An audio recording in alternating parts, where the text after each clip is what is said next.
Graça e paz, amados. Voltando aqui ao assunto, você fala em língua dos anjos? Então, como estava falando, amados, os servos de Eliseu foram catar as ervas para fazer uma sopa. E eles, catando ervas, pegaram ervas colitídeas, chamado ervas colitídeas, ervas venenosas, e colocaram dentro da panela e estão lá cozinhando, fazendo a sopa. E quando foram provar, alguém percebeu que havia alguma coisa errada e gritou: "Há morte na panela!" E então Eliseu teve que deitar farinha para cancelar a morte, que a farinha ali representava a palavra de Deus, para sufocar a morte. Tinha uma representação. Então, preste atenção. Você talvez esteja aí comendo lixo também, comendo uma sopa de morte do sistema religioso. Existem pessoas que inexperientemente estão ensinando você errado, e existem aqueles que maldosamente estão colocando morte na sua panela, porque estão pregando um evangelho da lei, um evangelho de condenação e morte.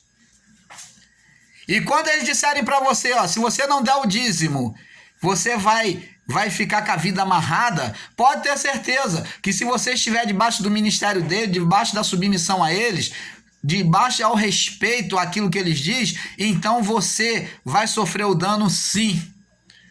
Porque eles se tornam feiticeiro pela maldição da lei. Eles se tornam feiticeiro contra você. E acontece.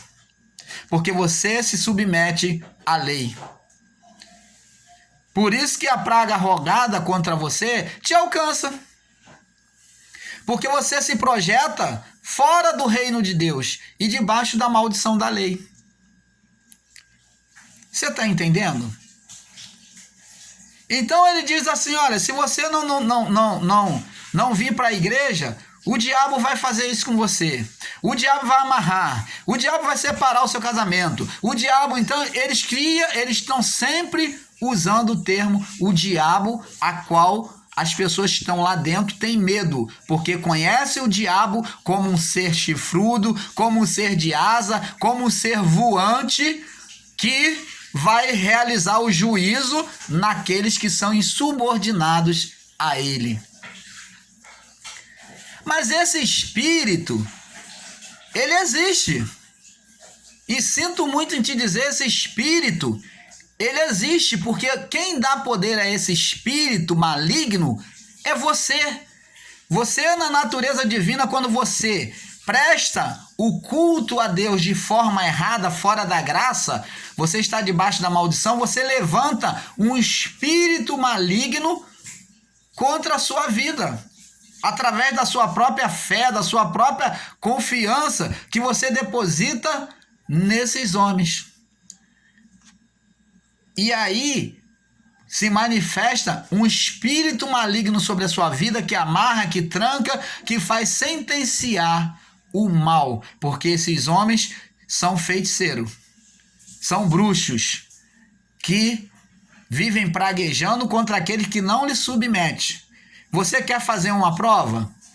Fala para o seu líder, para o seu chamado pastor. Faça perguntas daqui da graça que nós temos ensinado. Pergunta, questiona ele para você ver como é que ele vai começar a ficar de cara feia para você. Como é que ele vai começar a dizer que você é um herege, que você está seguindo o diabo. Como é que as maldições, as palavras de maldição vão ser proferidas da boca dele. Nós, na graça, não proferimos maldição contra ninguém. Se você entra, você recebe a graça. Se você quiser sair, você é livre. Você não está abandonando a nós. Nós não somos dominadores de vida. Se você abandona a graça, você está abandonando a graça, o amor de Deus. E nós jamais vamos sentenciar e dizer que o mal vai acontecer na sua vida. Pelo contrário, nós continuamos crendo que a iluminação vai vir de volta ao seu entendimento. Nós te abençoamos em graça. O nosso comportamento em graça é diferente. Então, amados,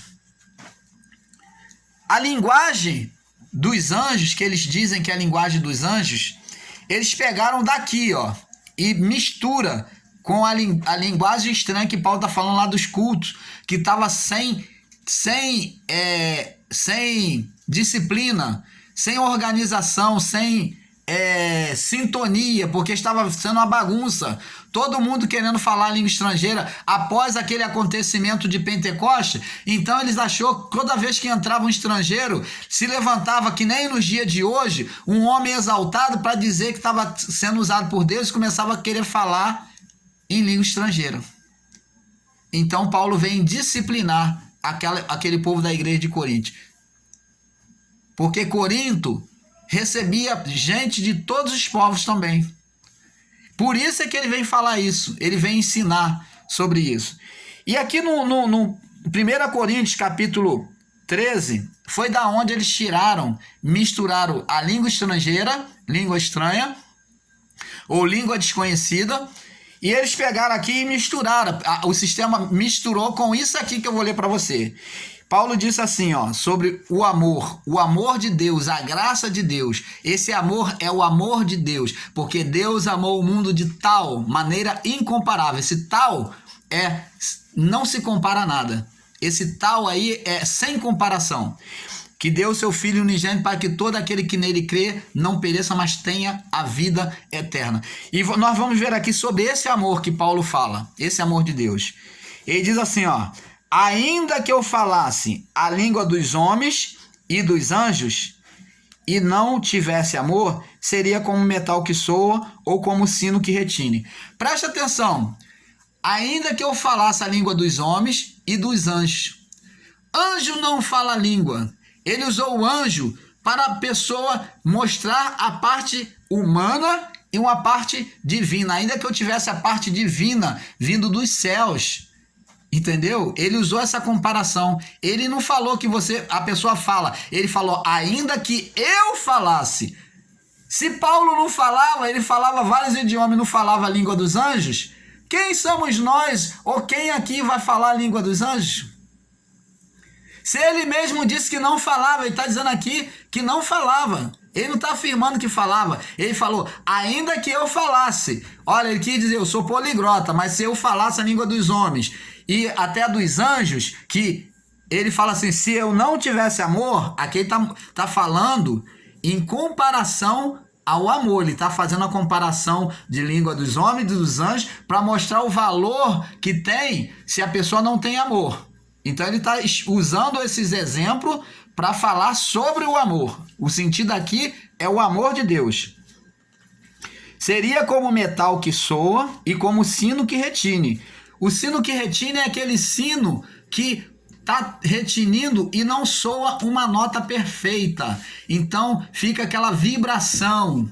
Sino que retine, que vibra, ele não produz uma nota perfeita. Então a pessoa não pode perceber qual é a nota que está soando ali, qual é o tom que está soando, batendo naquele sino. Então fica confuso, é isso que Paulo quer dizer. Estaria confuso, seria mentiroso. Entendeu? Ainda que tivesse o dom da profecia e conhecesse todos os mistérios e todo o conhecimento, e ainda que tivesse o dom da fé, de maneira que transportasse montes, se não tiver amor, nada seria. Olha, tá vendo? Você pode ter todo o conhecimento, você pode ter dom de profecia, de anunciar a palavra de Deus, você pode ter o dom de conhecimento das coisas desta vida, que aí já está indo para as coisas dessa vida, as coisas do homem, a ciência. E você pode ter até o dom da fé a ponto de transportar monte. Mas se não tiver amor, ele diz que nada seria. O amor que Paulo está se referindo aqui é a graça de Deus. Se você rejeita o amor de Deus, tudo isso é vão. Todas essas manifestações, esses dons aqui, que Paulo descreve aqui, é inútil se você não tem a graça de Deus. Alô, sistema? De que adianta todas essas manifestações? Demônio andando de gatinho, né? Sinais, né? Você sabe até o número do CPF, vocês julgam que sabe, isso aí é truque. Mas vamos lá, vamos dizer que o espírito da adivinhação está aí. Mas tudo isso que se acontece, ainda tivesse o dom da fé, a ponto de transportar o monte, se não tiver o amor de Deus, se não tiver dentro da graça de Deus, se você não reconhece o amor de Deus, qual é o amor de Deus? É Cristo na cruz, reparando tudo. Se você não aceita a graça, então de nada vocês serão. De nada adianta. Paulo diz aqui, ó, ainda que distribuísse toda a minha fortuna para o sustento dos pobres, e ainda que entregasse o meu corpo para ser queimado, e não tivesse amor, nada aproveitaria. Esse amor que Paulo fala aqui, amados e abençoados, não é o amor, amor eros humano, não. É o amor ágape, o amor de Deus. O amor de Deus está em Cristo, na pessoa de Cristo Jesus. É esse amor que Paulo aponta. Se você não tem o amor de Deus, o amor ágape, então você não adianta. Você pode entregar o seu corpo para ser queimado, sofrer, dizer que está sofrendo por causa do evangelho, porque você está sendo torturado, você está andando a pé, você está evangelizando aí, subindo um monte, e não adianta. Tudo isso, se você não percebeu, não entendeu o amor de Deus, você continua na escuridão.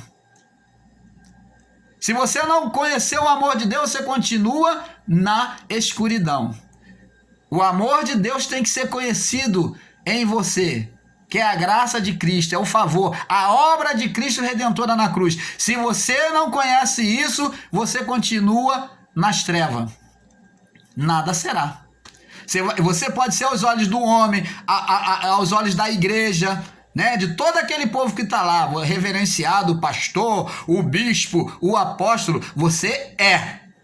Mas diante de Deus, você não é. E você quer uma prova disso?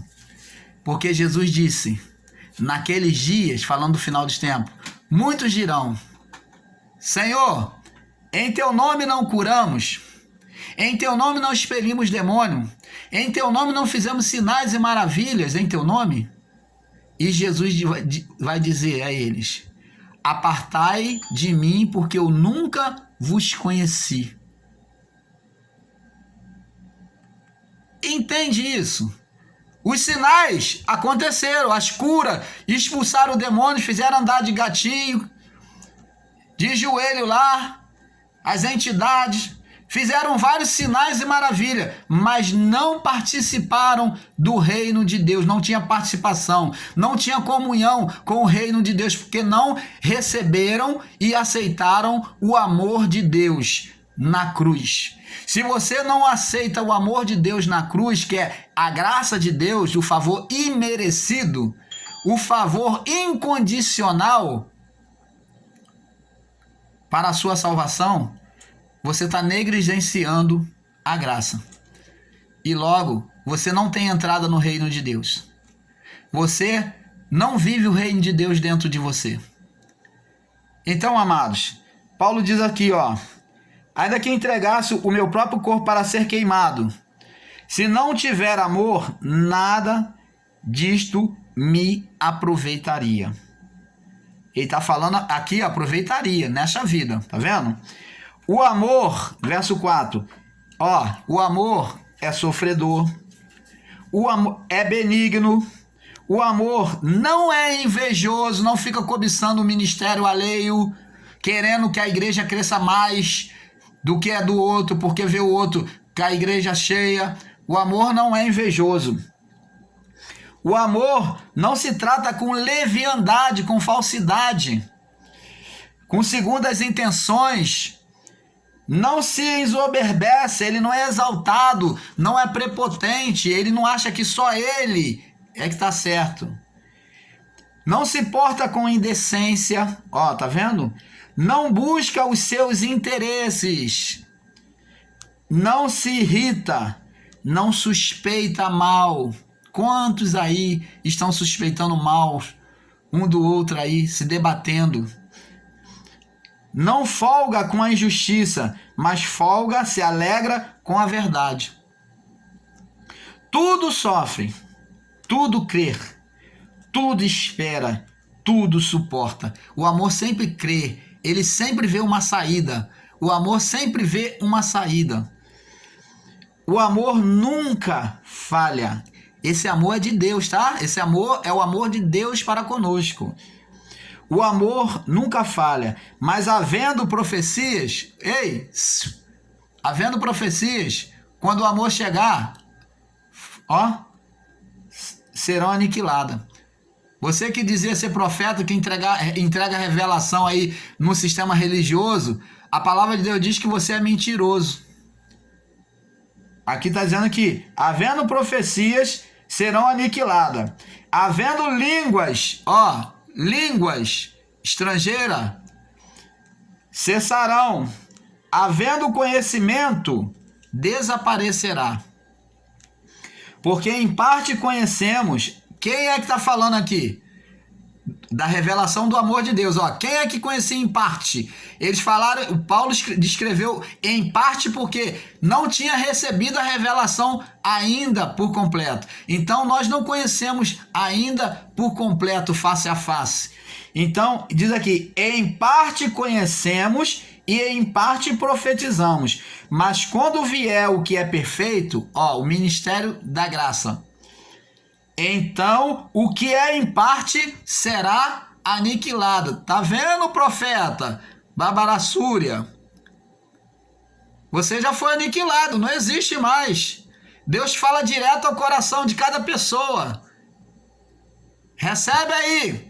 Recebe aí que está descendo fresquinho do céu. Você que diz que é profeta adivinha aí da vida dos outros, que fala que só vive praguejando e vive mentindo, usando palavras boas, macias, para massagear o ego das pessoas e ganhar a confiança delas para dizer que é profeta. Isso daí tudo é mentira, porque está aqui, Porque em parte conhecemos e em parte profetizamos. Mas quando vier o que é perfeito, então o que é em parte será aniquilado.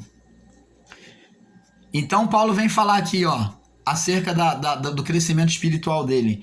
Quando eu era menino, falava como menino, sentia como menino e pensava como menino.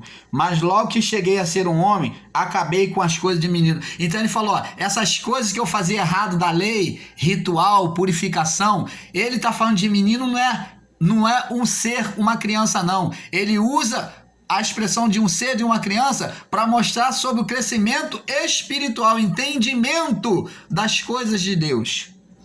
Aí ele diz, acabei com as coisas de meninos, e agora, porque agora vemos por um espelho em enigma. Ele está falando, a revelação da graça, ela foi sendo manifesta por enigmas, por sombras, por representações.